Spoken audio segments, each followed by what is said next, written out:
Bonjour et bienvenue au Forum Radio J dont vous êtes l'invité, Jean-Christophe Lagarde, bonjour. Bonjour monsieur Azizia. Alors à 15 jours du premier tour, deux tendances lourdes se dessinent. D'abord l'installation d'Emmanuel Macron et Marine Le Pen en haut du classement de tous les sondages, et puis Jean-Luc Mélenchon qui apparaît désormais en troisième homme. Quant à Valérie Pécresse, elle n'apparaît plus comme pouvant figurer au second tour. Alors, est-il encore possible de changer la donne ? La candidate de la droite que vous soutenez peut-elle vraiment créer la surprise ? Et puis, sur quel thème, en tout cas, doit se jouer l'élection ? Le social, le pouvoir d'achat, la santé, la sécurité, l'immigration ou la place de la France dans le monde et la protection des Français. Mais pour commencer, Jean-Christophe Lagarde, l'actualité, c'est encore et toujours la guerre en Ukraine, avec dans ce contexte des mots très durs prononcés hier par Joe Biden à Varsovie contre Poutine, le boucher et le président américain qui prévoit un long combat. Qu'est-ce que ça implique pour la France et pour l'Europe ? D'abord, ça implique un réveil. Pendant longtemps, on a cru, après l'effondrement du mur de Berlin, qu'il y aurait une vaste période de paix et que l'économie était devenue en réalité un moyen de pacifier. On se développait tous et bon. Pendant ce temps-là, le président russe, qui nourrissait une revanche, qui veut reconstituer l'Empire soviétique, l'équivalent de l'Empire soviétique, s'est réarmé, a déjà, à plusieurs reprises, par la force, imposé sa volonté. Je pense à la Tchétchénie, je pense à la Géorgie, et il a décidé de faire la guerre en Ukraine. Il faut qu'on se réveille. Et alors, qu'est-ce que doit faire l'Europe et qu'est-ce que ça implique pour l'Europe et pour la France ? Ça implique dans un premier temps ce qui est en train de se faire, c'est-à-dire des sanctions, essayer d'étouffer l'économie russe, armer les Ukrainiens, plus d'ailleurs qu'on ne le fait aujourd'hui, je pense, d'armes défensives, y compris contre les navires qui, par exemple, sont face à Odessa. Mais ça implique aussi que nous réarmions. Aujourd'hui, l'effort de... Donc augmenter le budget des Européens. Aujourd'hui, l'effort des Européens pour se défendre, il est insuffisant. Songez par exemple que quand un Européen dépense $1 pour notre défense, les Américains dépensent $4 pour notre défense, pas pour la leur. Rien que pour notre défense. Et donc, ça veut dire qu'il faut qu'on augmente. Aujourd'hui, la France, c'est 2% du PIB qui est consacré à notre effort militaire. Je crois même très précisément 1,8%. Oui, avec la crise Covid, c'est passé à 2% un peu artificiellement. Mais c'est, comme on l'avait il y a quelques années, 3% qui sont nécessaires pour qu'on ait une armée qui soit capable de s'opposer à la force si un jour... Donc il y a quelques années, c'était à la fin des années 80. Hein. Oui, c'est avant l'effondrement du mur de Berlin. Cet effort, il n'était pas insoutenable, mais il permettait de protéger notre pays et tous les autres. Mais la zone géopolitique, vous voyez que l'Allemagne, elle est bien pire. Parce qu'en réalité, à l'époque, on était dans la guerre froide. Aujourd'hui, on peut pas dire que ce soit la guerre froide. C'est 200 000 hommes que Vladimir Poutine a envoyés pour envahir un pays équivalent à la France, qui est juste aux frontières de l'OTAN, et il a annoncé la suite. Il a dit qu'il voulait, en l'occurrence, que la Pologne, la Roumanie, les anciens pays de l'Est quittent l'OTAN. Il veut leur imposer ça. Il a dit à la Finlande et à la Suède que ils n'avaient pas le droit de rejoindre l'OTAN, alors qu'évidemment, ils en auraient peut-être envie, vu ce qu'ils voient de leurs grands voisins. Donc ça veut dire d'abord qu'il faut se réveiller, sortir de cette espèce de rêve de paix. On souhaite tous la paix, mais comme disaient les Romains, si tu veux la paix, il vaut mieux t'armer pour préparer la guerre. Alors, on va reparler de tout ça, des thèmes, c'est parce que c'est lié aussi au thème de campagne. D'abord, qu'est-ce que vous attendez de l'opération humanitaire annoncée par Emmanuel Macron, une opération humanitaire à Mariupol ? On voit tous et on imagine tous ce qui est en train de se passer à Mariupol. D'ailleurs, c'est ce qui s'est passé dans d'autres villes. Je pense à la Tchétchénie, je pense à la Géorgie, je pense à la Syrie, à Alep. Les forces russes rasent les villes. Mais c'est pas une image, ou plus exactement, c'est une image de tous les immeubles, de toutes les rues, de tout ce qui est détruit. Et une population en grande souffrance, qui est encore en grand nombre. Il faut arriver à faire sortir cette population. Et ce qu'essaye Emmanuel Macron, je ne sais pas si ça sera couronné de succès, mais c'est en tout cas vertueux d'essayer de dire sauvons le maximum de civils, de vieillards, de femmes, d'enfants qui sont enfermés face à un rouleau compresseur des bombardements russes qui tuent tout le monde indistinctement et qui détruisent tout. Selon les sondages, les Français donnent quitus justement à Emmanuel Macron pour sa gestion de la crise. Est-ce qu'ils ont raison ? Est-ce que vous aussi, vous lui donnez quitus pour sa gestion de la crise, de la guerre en Ukraine ? Depuis que la guerre est déclenchée, oui. Avant, je pense qu'on aurait dû être plus ferme avec Vladimir Poutine, et on aurait dû mieux équiper l'Ukraine comme d'autres pays le faisaient, qui ont donné des armes avant le déclenchement de la guerre, parce que si Vladimir Poutine s'était attendu à une résistance telle qu'on connaît, peut-être n'aurait-il pas envahi l'Ukraine. Alors, selon un sondage IFOP, c'est publié aujourd'hui dans le JDD, il y a une corrélation entre les pro-Poutine et les anti-vax. Plus précisément, Jean-Christophe Lagarde, plus d'un Français sur deux croit au moins à une des thèses de Poutine, et près d'un Français sur quatre croit à la fois au moins à une des théories anti-vax et au moins à un des arguments de la propagande russe justifiant la guerre en Ukraine. Qu'est-ce que vous en pensez ? Qu'est-ce que ça vous inspire ? Et est-ce que ça vous étonne ? Ça ne m'étonne pas parce qu'on a vu ce qui s'est passé sur les vaccins. C'est surtout le signal de la mauvaise santé démocratique de notre pays. C'est-à-dire ? Quand des gens ne raisonnent plus, mais croient à l'irrationnel, croient à l'absurde. À l'absurde, quand c'est le vaccin, c'est d'expliquer que le vaccin est plus dangereux que la maladie. Comment peut-on penser une chose pareille ? Depuis un siècle et demi, on vaccine contre des tas de maladies et c'est pas les maladies qui tuent. Et la corrélation entre les vaccins qui tuent, c'est la maladie. Les pro-Poutine et les anti-vax. Alors, il faut préciser des choses qui proviennent de l'extrême gauche et en majorité de l'extrême gauche et de l'extrême droite. Parce qu'il y a des gens qui, dans nos sociétés, se sentent tellement mal qu'ils cherchent une cause irrationnelle. Et donc, ils la cherchent sur le vaccin, ils la cherchent sur la Russie. Mais il n'y a aucun argument qui vienne dire autre chose que les troupes russes sont rentrées en Ukraine, massacrent des Ukrainiens, des femmes, des enfants, des soldats, utilisent des armes apparemment qui sont en plus bannies par les conventions. Qu'est-ce qu'il peut y avoir comme théorie contraire ? Il suffit de regarder ce qui se passe, on l'a tous en vidéo, c'est pas la peine d'aller croire à la propagande de monsieur Poutine. Vous savez, ils étaient maîtres dans l'art en l'espèce, le KGB, il a fait de la propagande pendant des années, y compris vis-à-vis de son propre peuple. Mais il y a des gens qui sont tellement mal dans nos sociétés qu'ils ne sont plus dans la raison, ils sont dans l'irrationnel. Alors il y a les sanctions donc aussi. Est-ce que vous approuvez le PDG d'Auchan qui explique dans le JDD que partir de Russie serait inimaginable du point de vue humain ? Et puis il y a aussi tous ces patrons de Decathlon, de Leroy Merlin par exemple, qui refusent de cesser leurs activités en Russie. Est-ce qu'ils ont raison ? Ces patrons défendent leur entreprise, je peux le comprendre, mais le sujet en réalité n'est pas là. La question qu'on doit se poser, c'est d'ailleurs la question que se posent les dirigeants occidentaux quand ils sanctionnent la Russie, c'est il faut sanctionner et étouffer au maximum l'économie russe, bien sûr, et il faut sanctionner les oligarques, c'est-à-dire ceux qui construisent par la puissance financière la force de l'État russe. Très franchement, si Auchan ferme en Russie, qu'est-ce qui va se passer ? Poutine, comme il l'a fait avec des avions qu'il a saisis, c'était des avions occidentaux qu'il a donnés à ses compagnies, il va dire Auchan, ça appartient à tel ou tel oligarque. Donc ils ont raison de rester. Donc ça veut dire qu'on enrichirait les oligarques russes qui, eux, nourrissent et alimentent la machine de guerre. Donc je pense qu'ils ont raison de défendre leur entreprise parce que ça serait contre-productif. D'ailleurs, j'observe que aucun pays occidental n'a interdit à ces entreprises de continuer leur activité. Par contre, étouffer les activités pétrolières, les activités gazières, briser les chaînes d'approvisionnement technologique, les microprocesseurs, etc., dont les Russes ont besoin, ça oui, ça a de l'efficacité parce que ça empêche le renouvellement d'un certain nombre de matériel civil, de matériel militaire, et ça va paralyser son armée progressivement, c'est ce que nous cherchons à faire, et en même temps couper, entre guillemets, les fortunes colossales que représentent les oligarques russes qui nourrissent le pouvoir de M. Poutine, voire M. Poutine lui-même, c'est évidemment ce qu'il faut faire, parce que c'est ça qui va étouffer. D'ailleurs, on voit une chose, M. Aziza. Moi, je crois aujourd'hui que M. Poutine ne peut plus gagner cette guerre. Il a perdu énormément de troupes, de chars, d'avions, d'hélicoptères. Il n'a plus les capacités d'offensive. Le risque, c'est l'enlisement.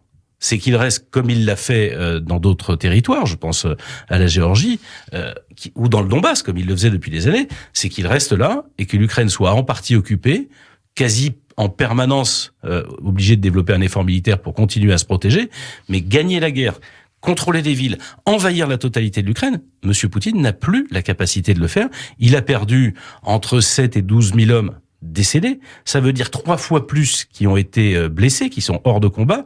C'est-à-dire, grosso modo, sur 200 000 hommes qui devaient envahir, l'essentiel de sa force d'attaque.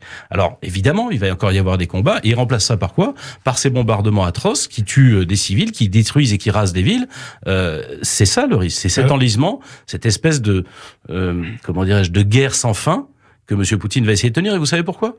Parce que s'il reconnaissait que cette guerre, il n'est plus capable de la gagner, à ce moment-là, c'est son pouvoir qui est en danger. Alors, on en vient en conséquence sur la France et notamment sur la campagne présidentielle. François Hollande disait la semaine dernière ici sur Radio J que la guerre en Ukraine rend obsolète tous les programmes des candidats à la présidentielle. Est-ce que c'est vrai ? Et est-ce juste aussi de dire qu'il faut se préparer après la présidentielle à une économie de guerre en temps de paix ? Et qu'est-ce que cela implique ? Il y a deux questions dans votre question. Oui, bien sûr. La première, c'est que est-ce que ça les rend obsolètes ? Pas totalement, parce qu'il y a un certain nombre de... Mais vous parlez déjà du budget de la défense. Il y a un certain nombre de lignes, de choix politiques qui peuvent sans doute être maintenus, parfois modulés. C'est les chiffres qui ne sont plus valables. Quand l'inflation part pour durer, à mon avis, autour de 4 ou 5% espérons que ce ne soit que 4 ou 5%. Forcément, ça change tout. D'abord parce que les taux d'intérêt vont remonter et que le budget de la France, avec 3 000 milliards de dettes, nous le disons depuis des années, va être fortement impacté. Donc évidemment qu'il y aura un impact de cette guerre. Il est déjà là quand on est à la station-service, il est déjà là quand on veut acheter à manger, et il sera là sur le budget de l'État et sur un certain nombre de sujets. Donc évidemment que ça aura un impact. Est-ce que ça veut dire que tout doit être revu et comment dirais-je, et que plus rien de ce qui se dit est valable? Non, quand Valérie Pécresse explique qu'il faut augmenter les salaires, elle a raison, et encore plus en période d'inflation. Il faut que le travail paye plus. Bon, il y aura aussi un problème sur les minima sociaux. Quand les gens qui vivent avec le RSA vont faire leurs courses, ils subissent la même augmentation, et comme leurs ressources financières sont faibles, il y a un danger. Donc il faudra augmenter les minima sociaux. Donc il y aura aussi un sujet. Parallèlement à l'augmentation des salaires. Il y aura aussi un sujet. Je pense que sur l'augmentation des salaires, il y a ce que propose Valérie Pécresse. En gros, on baisse les cotisations pour ceux qui travaillent plus, et on transfère une partie de ces cotisations en donnant au salaire direct. Mais il va falloir aussi, dans un certain nombre de secteurs, que les entreprises fassent un effort. On voit bien qu'il y a des secteurs dans le bâtiment, dans la restauration, où ils ne trouvent plus de main-d'œuvre parce que le travail n'est pas assez payé. Il y a évidemment un impact. Maintenant, je veux dire une chose. Moi, ce qui m'interpelle, c'est la campagne d'Emmanuel Macron. Mais on va en parler. Attendez, on va parler de ça. J'ai prévu de vous interroger là-dessus sur la manière dont se fait cette campagne. Dernier point, Monsieur Aziza. Ouais. Vous me posiez la question, je veux le répéter. Il y a un impact qui doit être pris en compte par le futur chef de l'État. C'est nous ne pouvons pas rester avec l'effort militaire qui est le nôtre aujourd'hui, alors que la guerre est à nos portes. Nous devons mieux équiper notre armée, parce que on le voit bien. Vladimir Poutine a perdu entre 10 et 15% de ses chars en quelques jours. Si c'était le cas de l'armée française, nous n'en aurions plus du tout. Alors, la campagne de Valérie Pécresse, le projet de Valérie Pécresse que vous soutenez, elle veut supprimer notamment 150 000 à 200 000 postes de fonctionnaires. Alors, où supprimer ces postes? Dans quel ministère? Est-ce qu'il faut toucher au secteur de la santé, à l'hôpital, à la police, la gendarmerie, la justice, l'armée ou l'éducation nationale? Alors, vous savez exactement, Monsieur Aziza, de quoi il en tourne, puisqu'elle a dit au contraire. Parce que la question collatérale à ça, c'est comment vous faites pour à la fois supprimer des postes de fonctionnaires et protéger les Français? C'est très simple. Elle l'a dit, vous le savez, Monsieur Aziza, parce que vous êtes un bon journaliste bien informé, il y a un certain nombre de postes de ce qu'on appelle l'administration administrante, celle qui fait des statistiques, qui remplit des papiers, la plupart du temps inutiles, des papiers qui n'existent pas dans d'autres pays, Une administration qui se nourrit elle-même de chiffres qui ne servent pas à grand-chose, ou en tout cas... Donc c'est ça l'administration administrante. C'est l'administration administrante. Et elle a dit, je recrute 50 000 fonctionnaires. Donc elle n'a pas dit, dans la police, dans les secteurs de santé, effectivement, où on a des besoins. Et dans la justice. Si on veut arriver à rendre l'administration efficace, il faut la reconcentrer sur les missions régaliennes, c'est-à-dire là où l'État est indispensable, sur le reste, diminuer de l'administration et transférer les pouvoirs aux collectivités locales qui le font mieux, plus proche et à moins cher. Ce grand mouvement de décentralisation, c'est un mouvement d'économie dans l'administration administrante, permettant à l'État d'utiliser ses moyens pour garantir que les fonctions régaliennes, la police, la justice, la santé, soient effectivement efficaces, alors qu'aujourd'hui c'est tout l'inverse. L'État veut s'occuper de tout. C'est un homme orchestre, au lieu d'être un chef d'orchestre. Il s'occupe de tout, mais comme il s'occupe de tout, il s'occupe de tout mal. Par contre, la seule chose qu'il est capable, les seules choses qu'il est le seul à pouvoir faire, il ne les fait plus. C'est ça le projet de Valérie Pécresse. Alors, 10 ans après les attentats de Toulouse et de Montauban, c'est le même contexte qu'en 2012, aujourd'hui, en 2022. Nous sommes en campagne présidentielle. Alors, on ne cesse d'entendre que cette campagne est escamotée. Est-ce que la guerre en Ukraine empêche vraiment la campagne, ou ne met-elle pas plutôt les grands enjeux au centre de la campagne, c'est-à-dire l'Europe, les contours de l'Europe, la défense, les contours de l'Europe de la défense, le pouvoir d'achat ou l'indépendance énergétique alimentaire? Le problème n'est pas là, Monsieur Aziza. Pendant des mois, M. Macron, qui était candidat, qui faisait campagne depuis à peu près 2 ans, a refusé de dire qu'il était candidat. Du coup, la campagne ne démarrait pas. Faute que le président sortant soit lui-même accepte. Ce qui est souvent le cas quand c'est un président sortant challengé, qui peut être éventuellement candidat. Je vous connais, vous aimez commenter l'actualité, pas le passé. Et donc, ce que je suis en train de dire, c'est que pendant des mois, il n'y a pas eu de campagne. Donc, campagne escamotée. Le 4 mars, c'était la date limite de dépôt des candidatures. Il a été candidat. Sauf qu'est arrivé l'Ukraine et que on parle plus quasiment que de ça. Et c'est bien compréhensible. Il y a une actualité très chaude. Résultat des courses, et c'est ça le problème, c'est pas que les candidats sont pas en campagne, c'est que les Français ne sont pas là. Les Français ne pensent pas à ça, les Français ne parlent pas de ça. Et je pense qu'Emmanuel Macron a à la fois une responsabilité dans cette affaire, mais si d'aventure les Français le réalisaient, il n'aurait pas de mandat C'est-à-dire que aujourd'hui, il n'y a pas un Français qui est capable de dire comment il veut faire la retraite à 65 ans. Il n'y a pas un Français qui est capable de dire comment il veut faire le RSA. C'est ça le danger. Il reste 15 jours pour l'expliquer, non ? Oui, c'est ça. Vous pensez qu'en 15 jours, vous arrivez à détailler un projet alors que on l'entend assez rarement Donc vous parler dites de son que c'est programme. mort. Non, je dis que c'est très dangereux parce qu'un président élu sans mandat, c'est-à-dire sans que les Français sachent ce qu'il prépare, c'est un président qui va avoir une impossibilité à gouverner. Pourquoi ? Parce que, vous l'avez dit tout à l'heure, après la campagne, le quoi qu'il en coûte, ça sera fini.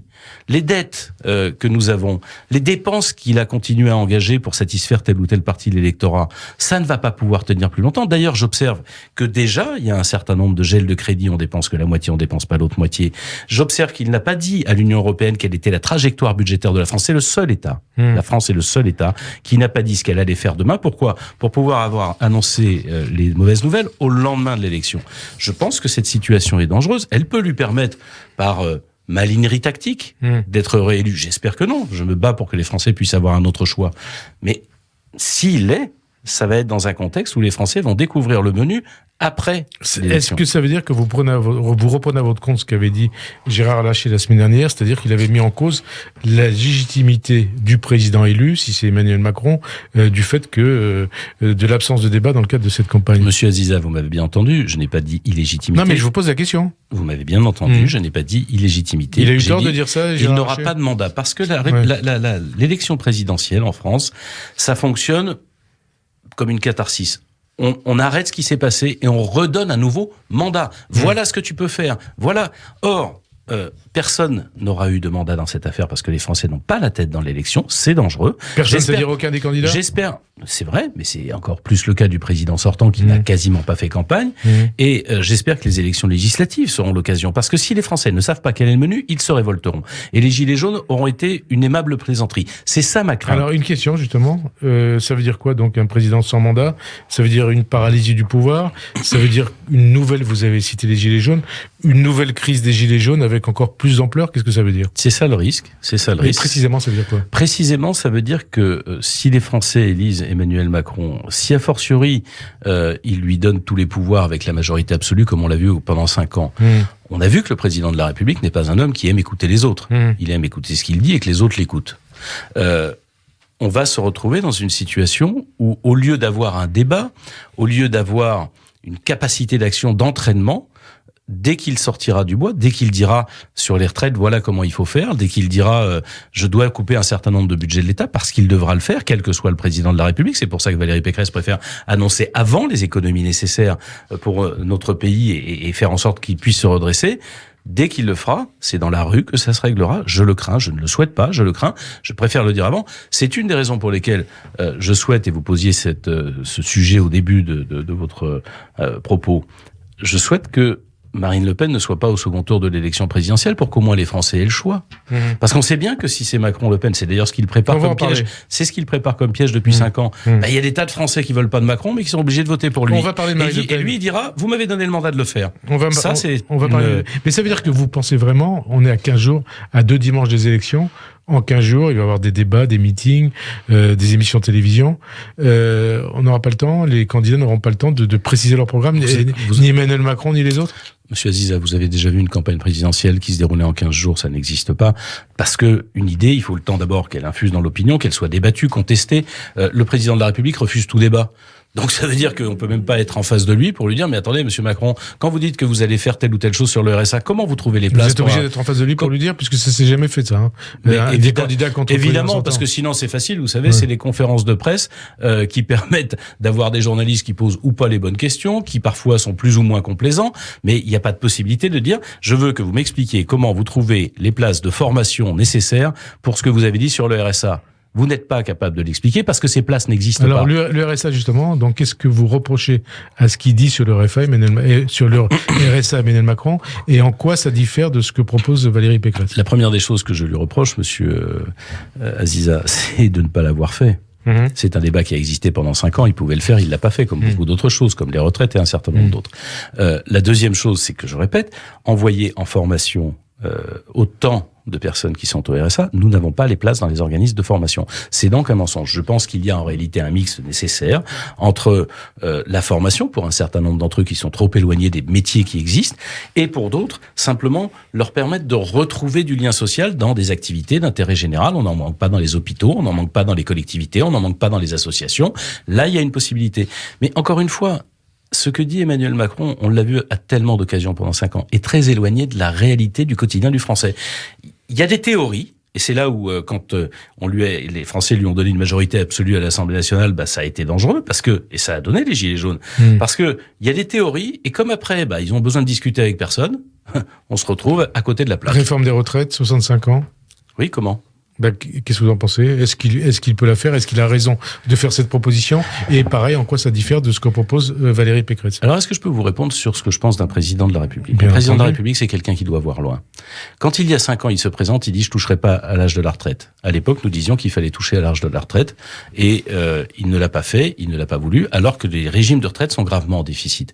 Il vaut mieux voir plus loin. C'est comme quand il ferme Fessenheim, et qu'ensuite il vient pendant la campagne nous dire « va falloir ouvrir les centrales ». Il y a encore dans une loi qu'il a laissé voter la fermeture de 14 centrales nucléaires programmées.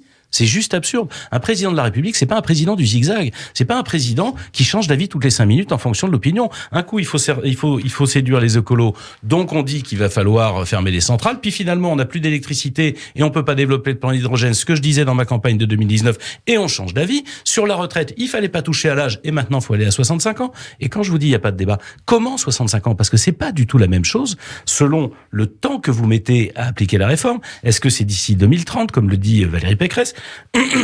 Ce qui permet d'après ce que j'ai compris, c'est d'ici à 2032. Ce qui permet de lisser les choses. Quelles sont les classes d'âge qui sont concernées? Enfin, des millions de Français vont aller voter. Pour les Français nés après 69. Pardon, des millions de Français vont aller voter et ils ne savent pas si, en 67, c'est mon cas, en 69, en 71, combien de trimestres de plus? Voilà. Et vous croyez qu'en 15 jours, on va savoir tout ça? Faut pas rigoler. Sinon, vous dites, donc, ça sera des gilets jaunes puissance je pense que XL. des Français qui, de bonne foi, seront allés voter alors qu'ils ne connaissent pas le programme, se sentiront blousés, se sentiront trompés, trahis, et risquent d'avoir ce genre de réaction, ce qui est mauvais pour notre pays. Ça veut dire une situation insurrectionnelle? Mais c'est mauvais pour notre pays. Non, mais situation insurrectionnelle? Attendez, moi je vais pas qualifier, on verra bien le moment venu si ça se produit. Je dis simplement que c'est très mauvais sur notre pays, pour notre pays, que les problèmes se règlent dans la rue plutôt qu'au moment des élections, parce que c'est à ce moment-là qu'on doit tous faire des choix ensemble. Quand vous parlez comme ça, on se dit, et que quand on écoute aussi ce qu'a dit Gérard Larcher la semaine dernière, que vous avez déjà intégré votre défaite. Non, c'est parce que vous me dites si M. Macron est élu. Je vous dis à l'inverse, et c'est ce qui... comment dirais-je, l'omniprésence des sondages dans une campagne électorale, mais c'est pas la première élection dont c'est le cas, empêche l'élection. Pourquoi je dis ça? Parce que si vous m'aviez invité 15 jours avant les régionales, vous m'auriez dit, oh là là, le Front National va faire des scores monstrueux, ça va être 20%, etc. Et ils ont fait 7 points de moins que ce que les sondages annonçaient. Eh bien, aujourd'hui, si elle fait 7 points de moins, et que Valérie Pécresse Marine Le Pen dans les 15 jours, Valérie Pécresse, dès qu'elle reprend sa campagne, malheureusement elle a été atteinte par le Covid, en tout cas elle la poursuit mais c'est plus difficile, on comprend bien, tous les candidats sont en meeting, elle peut pas. Bon.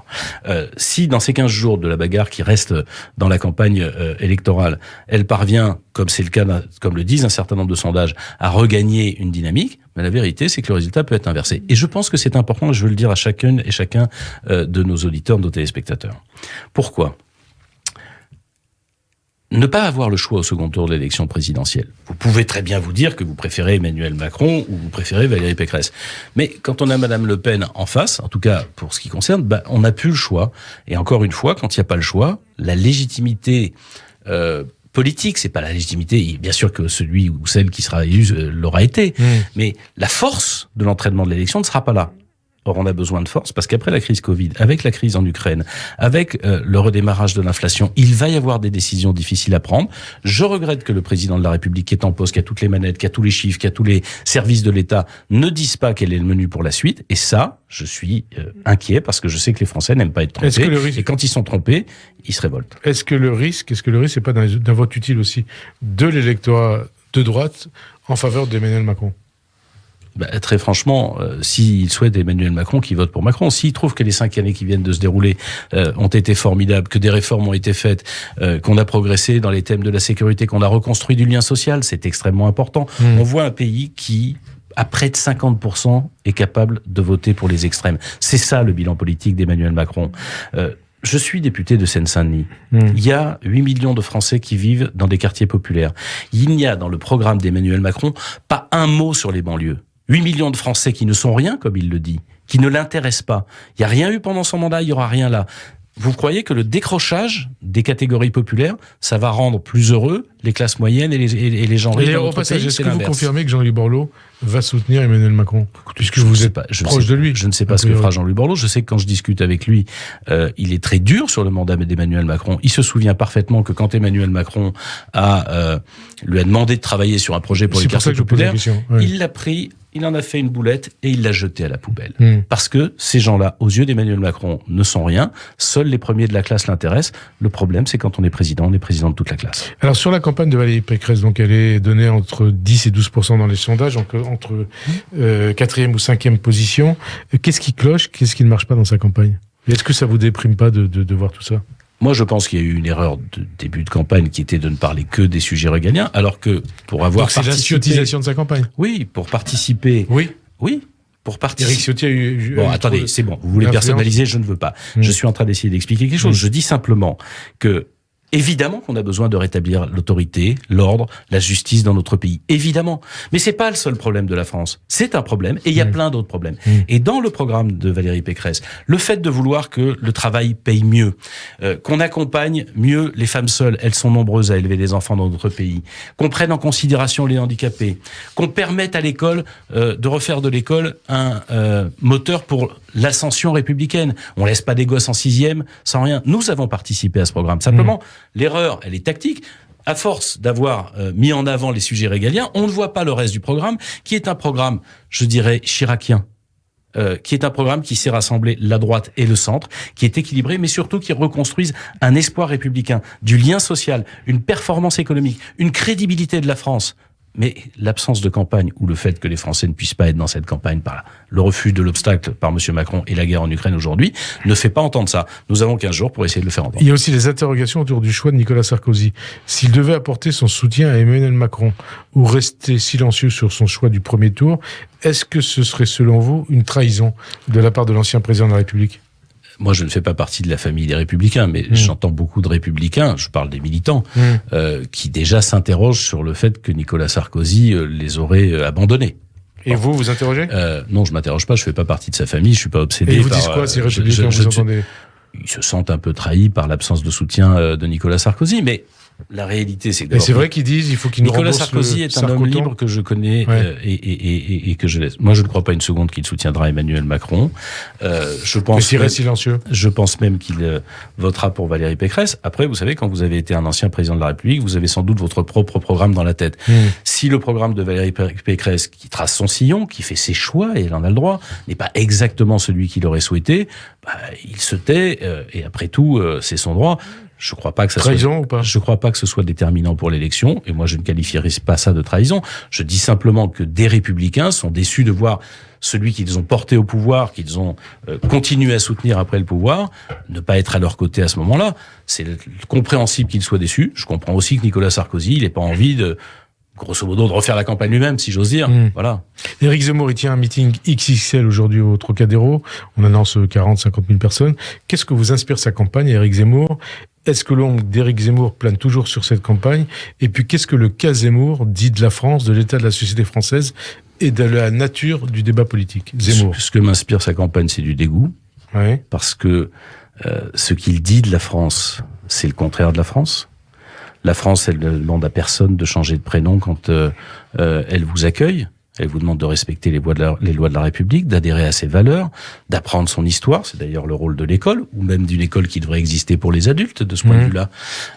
Donc voilà, c'est le contraire de la France. Mais c'est souvent le cas des extrêmes droites. L'extrême droite, c'est le contraire de la République. D'ailleurs, ils ont toujours été adversaires, voire ennemis de la République. Et qu'est-ce que ça dit de l'état de la France, justement, que cette extrême droite qui culmine à 35 ou 36%? Ça dit évidemment que notre société est malade. C'est ce que je vous disais quand je disais c'est le bilan d'Emmanuel Macron.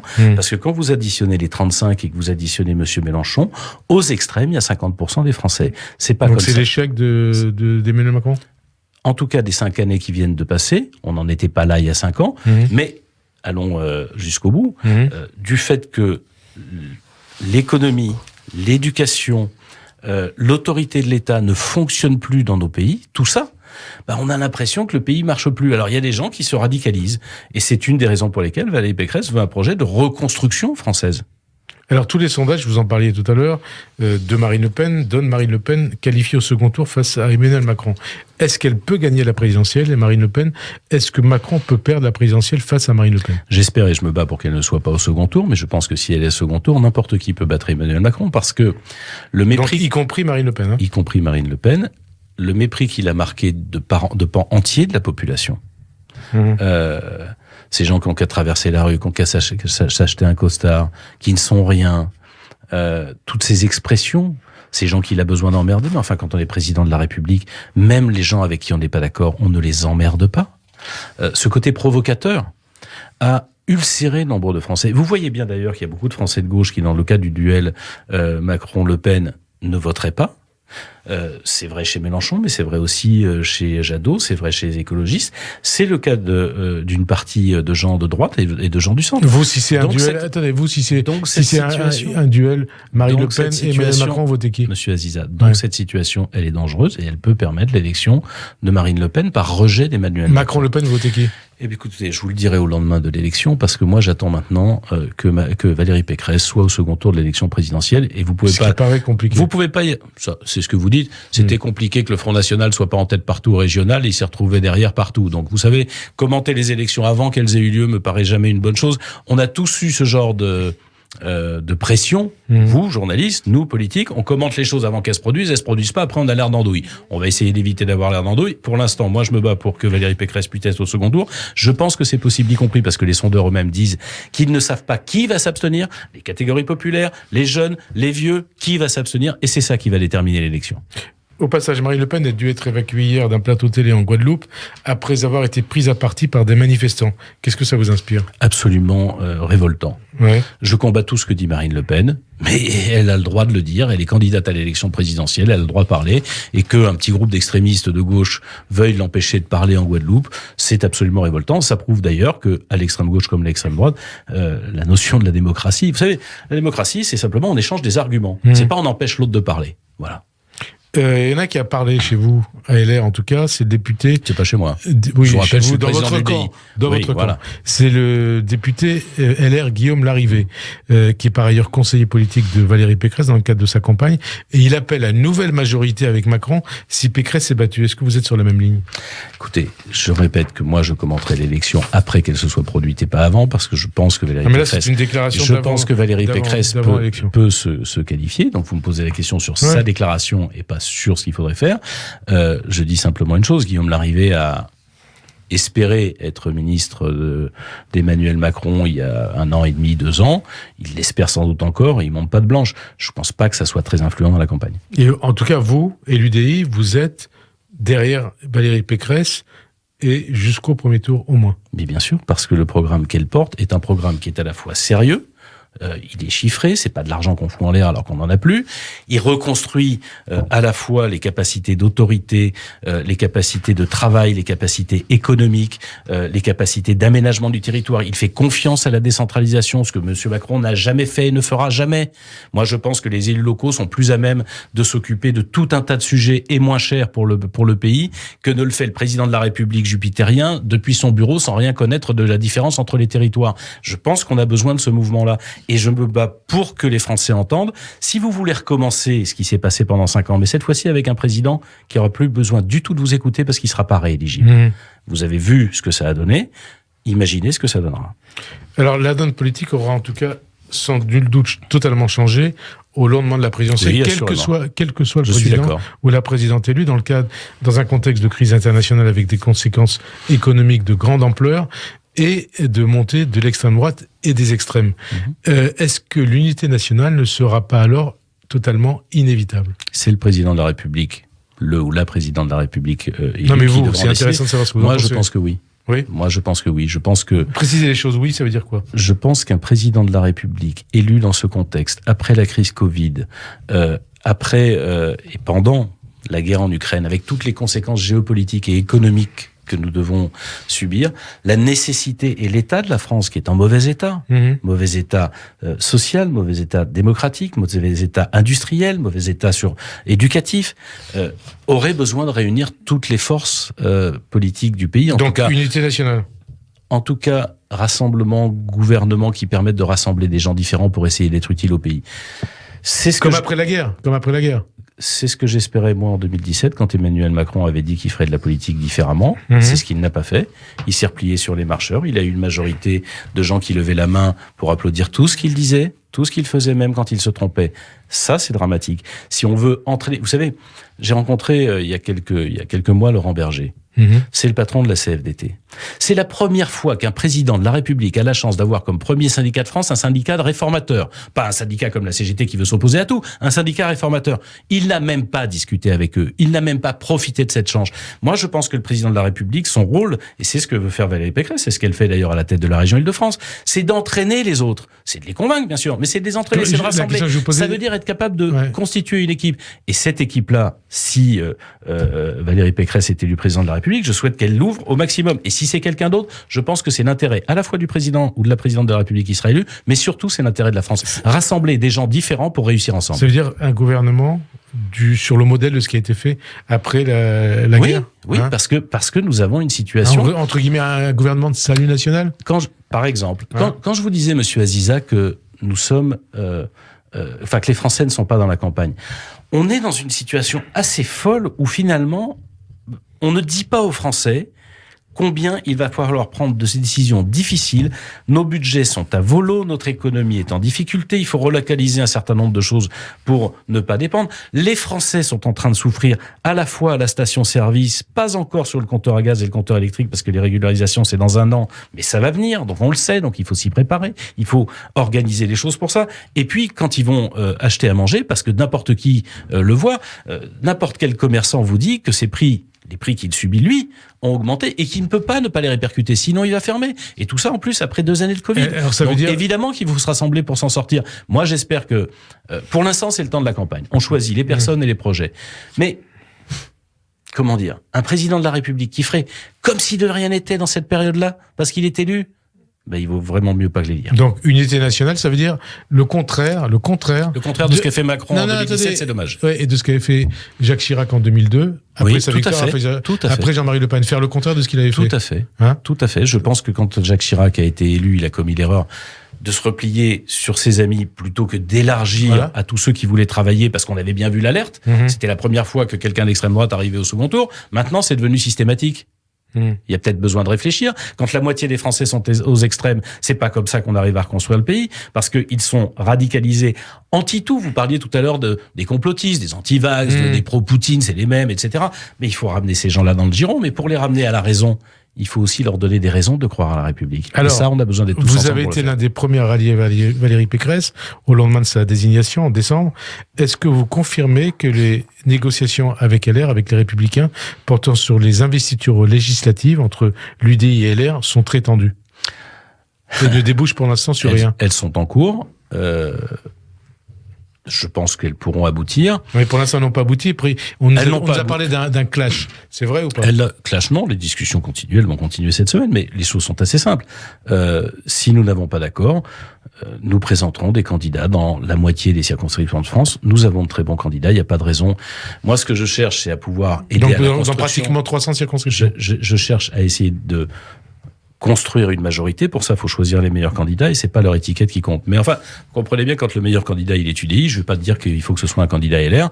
Et je pense que ces négociations ont trop traîné. C'est sans doute les difficultés à l'intérieur de ce mouvement qui y ont conduit. Il est temps maintenant d'aboutir parce que, y compris Valérie Pécresse, a besoin d'une équipe qui soit totalement au combat et d'une équipe de France qui soit prête à fonctionner et à s'élargir si nécessaire. Qu'est-ce que vous demandez à Valérie Pécresse et aux dirigeants de LR dans le cadre de ces négociations sur les législatives? Je lui demande rien parce que ce qu'elle peut faire, elle peut le faire, mais c'est pas elle qui dirige LR. Oui, justement, c'est pour ça qu'elle peut le faire, elle le fait déjà. C'est pour ça que je vous disais, ce qu'elle peut le faire, elle le fait déjà. Qu'est-ce que vous demandez à LR, donc à Christian Jacob? Ce qu'elle peut le faire, elle le fait déjà. Et à Christian Jacob, je dis maintenant, on peut avancer rapidement. Il y a un nombre de circonscriptions sur lesquelles nous sommes dans des accords qui comment dirais-je, suffisamment restreint pour qu'on puisse tomber sur cet accord. Combien ? Je ne vous le donnerai pas. Vous avez quoi, 12 députés aujourd'hui ? On négocie pas autour de votre table. Vous avez 12 députés aujourd'hui ? Oui. Et vous en voulez combien en plus ? Ça n'est pas le sujet numérique, c'est quand le bon candidat il est UDI, il doit être candidat. Quand c'est un LR, c'est le LR qui doit être candidat. Mais c'est quoi ? C'est une dizaine, une vingtaine de circonscriptions ? Vous pouvez reposer 10 fois la question, malheureusement vous n'aurez pas la réponse. En absence d'accord, est-ce que vous pourriez aller vers En Marche ? Non. Non. Par contre, nous porterons nos propres candidats aux législatives. Une question personnelle. Dans un livre publié en 2020, on avait parlé la fois dernière où vous étiez déjà invité du Forum Radio J, la journaliste Eve Setzel, vous avez accusé d'avoir pactisé avec des caïds et des islamistes pour asseoir votre pouvoir et celui du UDI en Seine-Saint-Denis. Une procédure judiciaire est en cours. Il y a eu un procès... Non, il n'y a pas eu de procès. Il avait été reporté à la demande de son avocat. En tout cas, comme par hasard. Il y a un procès en cours. Il n'y a pas un procès. Une procédure judiciaire en cours. Il y a 6 procès que j'ai intentés, 5 ou 6 procès que j'ai intentés contre Mme Seftel. Mais je vous demanderai une chose, Monsieur Aziza. C'est si la prochaine fois vous voulez que je parle de ça, invitez-moi et je vous en parle tout le temps. Parce que non, mais justement, j'ai pas fini la question. Voilà. Qu'est-ce que vous répondez aux accusations, aux accusations d'avoir favorisé un pacte entre les islamistes et les municipalités UDI de Seine-Saint-Denis ? C'est un mensonge absurde. J'ai demandé 10 fois que des journalistes viennent regarder. Personne n'est venu. Personne. Il n'y a pas un journaliste de France pour le faire. Je demande simplement à ce qu'on réfléchisse que quelqu'un que vous connaissez bien, que vous invitez à Radio J, je crois, l'imam Chalgoumi. Il est imam d'où ? De Drancy, la ville que j'y dirigeais. La mosquée dans laquelle il exerce, c'est une mosquée que nous avons faite ensemble, construite ensemble. C'est la ville qui a construit la salle. Il paye le loyer pour rembourser, pour respecter la loi de 1905. Comment est-ce que l'homme le plus menacé par les barbares, par les islamistes de France, seraient aujourd'hui des alliés de Jean-Christophe Lagarde, alors que c'est l'imam Chalgoumi qui me défend et que je défends. Non, mais c'est pour ça que je vous pose la question. Je vais vous donner un autre exemple. Malheureusement, depuis la mort de Samuel Paty, pour lequel à Drancy nous inaugurons un square hier, quelle drôle de façon d'être amis les barbares. Depuis la mort de Samuel Paty, tout le monde connaît Monsieur Sifreoui, le prédicateur qui a... Mais Monsieur Sifreoui, allez sur Internet. Il y a 10 ans, il était devant la mairie de Drancy en train de hurler sa haine à la fois contre Hassan Chalgoumi et contre Monsieur Lagarde, qui était celui qui, etc. Le premier homme politique à qui Monsieur Sifreoui s'est attaqué, c'est moi. Et on veut faire croire, et cette dame veut faire croire que je suis un ami des barbares. Vous les prenez pour des cons ? Alors, dernière question, l'antisémitisme. L'antisémitisme, à côté de celui d'extrême droite, il y a donc un nouvel antisémitisme de ces jeunes des quartiers obnubilés par l'islam et la haine d'Israël. Un antisémitisme qui tue. Depuis l'assassinat d'Ilan Halimi, 10 juifs français ont été assassinés parce qu'ils étaient nés juifs. L'État, le gouvernement, la société française serait-il impuissant face à ce nouveau mal français ? En tout cas, ils ne doivent pas l'être, mais ce mal, d'abord, il n'est pas nouveau. Il n'est pas nouveau, il est né d'une utilisation, dans un premier temps, du problème palestinien contre les Juifs de France. Au début des années 2000 ? Au début, notamment, à la fin des années 90, et en grande partie, en tout cas dans ma banlieue de Seine-Saint-Denis, par la gauche, qui, pour séduire cet électorat, faisait campagne contre Israël, mais contre les Juifs en général. Ça a créé des tensions. Elles existent. Mais je veux dire aussi que quand on fait l'effort, c'est ce qu'on a fait dans ma ville. Allez interroger la communauté juive de Drancy. Ils vivent en sécurité. Ils vivent en bonne intelligence avec les musulmans. Quand on a fait l'effort, d'abord de faire en sorte que les gens se parlent pour qu'ils ne se craignent pas. Parce que quand vous ne connaissez pas les gens, vous les craignez. Quand vous les craignez pas, vous finissez par les détester. Quand vous les détestez, vous allez finir par les affronter. Moi, je me bats contre ça tous les jours. Et cette relation entre les différentes communautés religieuses, communautés d'origine, il y a un centre culturel berbère à Drancy, c'est le seul de France. Paris dit qu'il va nous imiter. C'est du communautarisme? C'est simplement que des gens qui sont bien dans leur basket, qui se connaissent et qui partagent, ne s'affrontent pas. Moi, je suis très fier qu'à Drancy, ce soit une des rares villes de Seine-Saint-Denis où il y a encore des membres de la communauté juive qui s'installent. Et après, pour la protection, bien sûr, vous avez raison. Pour la protection, l'État français doit faire plus. Mais un jour, parce que je rencontre régulièrement à la fois les présidents du consistoire, les présidents du CRIF successifs, un jour, l'un me disait... Monsieur Lagarde, c'est vrai que c'est bien que la République nous protège, mais enfin, aller tous les jours à l'école avec des policiers ou des militaires devant l'école pour un enfant qui va dans une école juive. C'est vrai qu'il y a des écoles entières où il n'y a plus d'enfants juifs et qui ne peuvent pas y aller. Donc, c'est bien par la reconstruction, entre guillemets, la déconstruction des idées qu'on a monté contre la communauté juive, de ce transfert d'un conflit qu'il y a au Proche-Orient et qu'on veut ramener sur notre territoire pour structurer des électorats, ce qui est une absurdité. Je me bats contre ça toute ma vie. C'est là où j'ai ressenti violemment l'insulte dont vous parliez tout à l'heure. C'est cette reconstruction-là qu'il faut faire pour permettre à un enfant juif d'aller dans une école comme les autres, comme c'était le cas quand moi j'étais jeune. Ça, c'est un combat de la République de tous les jours. Il y a la protection policière, mais il y a la protection idéologique, sémantique. Celle-là, elle doit se construire, et elle doit se construire forcément en jetant des ponts, entre guillemets, entre celles et ceux qu'on a voulu séparer. Merci en tout cas Jean-Christophe Lagarde d'avoir répondu à notre invitation. Merci à vous. Bonne fin d'après-midi sur Radio J, à dimanche prochain. Merci. Merci à vous, monsieur Azir.